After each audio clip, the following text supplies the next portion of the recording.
Now, more stories, insights, and analysis of Illinois policy and politics.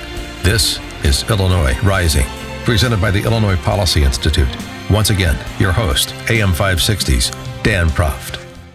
Welcome back to Illinois Rising. I'm Pat Hughes, co-founder of the Illinois Opportunity Project, filling in for the great Dan Proft, who's on vacation this week. Joining me is Joe Kaiser of the Illinois Policy Institute, and who is also the producer of this program. And Joe, there are media awards, and I didn't know about these awards until I kind of got into this circumstance many years ago, but now I've become accustomed to understanding them. And they're prestigious awards for various journalism and storytelling called the Lizagore Awards.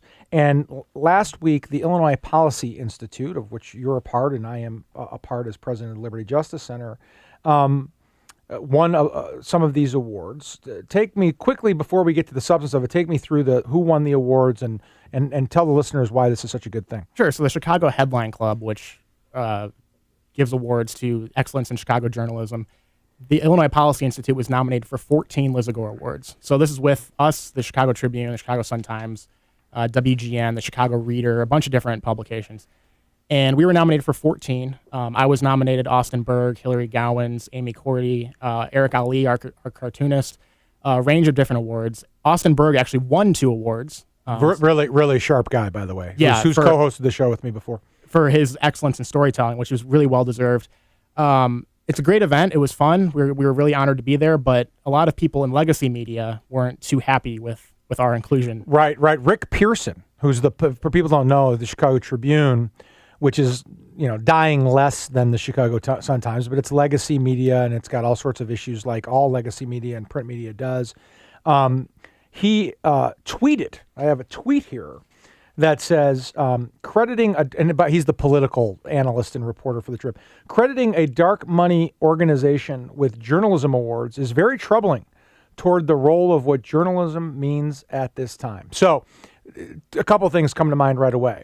The sort of pejorative dark money, that's what the left always says about organizations like IPI, which is a charity. It's a 501c3 charity. It's a wonderful group that does wonderful work, or other groups, 501c4 like the Illinois Opportunity Project or Illinois Policy or whatever group. They call it dark money, and it's not dark money. People should be allowed to support causes they believe in, non-political causes they believe in, without being set up for reprisal or intimidation. And this is a long-standing.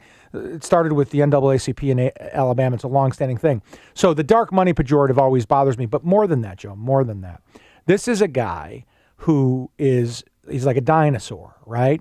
He's dying. His thought process is dying. His sort of control of his environment is going away.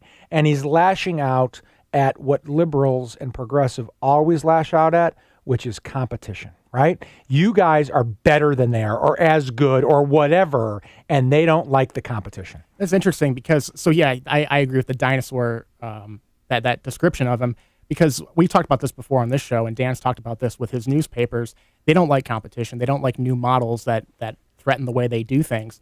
And it's interesting because I think a lot of these long-standing, old school, I would say old guard journalists, they don't like when people take a different path. They like you go through journalism school, you cut your teeth at a small town newspaper, you work your way up, and that's how you go about it. And every journalist I know, I actually have a journalism degree. I interviewed a few years ago at different newspapers. I almost went into that field. Marquette, fine journalism school. Great journalism school, and I'm very appreciative of my time there. But being around journalism professors, being around journalists a lot in college and then afterward, I kind of noticed this groupthink, that they're all from the same background. They all went to journalism school. They all kind of had the same career path. And this develops a sort of groupthink in newsrooms. It's not a case, I don't think, of a bunch of liberals getting together and scheming how they're going to fight conservatives, but it's a case of people who think the same way and set the same narratives, and they don't challenge those narratives because they're all thinking the same way, and it kind of perpetuates the status quo. And I think that's what you have with people like Rick Pearson. Well, and I think that's actually a really fascinating point, because and you always think about this in terms of this. I think we'll discuss this more in the next segment too, which is if it was a left-wing policy group, right, that was supporting a progressive income tax and higher property taxes and a grand bargain and whatever, and they won an award or two, I wonder what Pearson's response to that would be. I think it's a combination of sort of what you said about old journalism, but it's also what you said about progressivism, right? Pearson's clearly a progressive. It's this, we used to be able to control the narrative. And when we were able to control the narrative, whether it was Dan Rather or Walter Cronkite on CBS or the New York Times or the Chicago Tribune or whomever, and the Tribune's more conservative than a lot of those other places, then we could tell people how to think and have real live influence on the outcome of policy and everything else.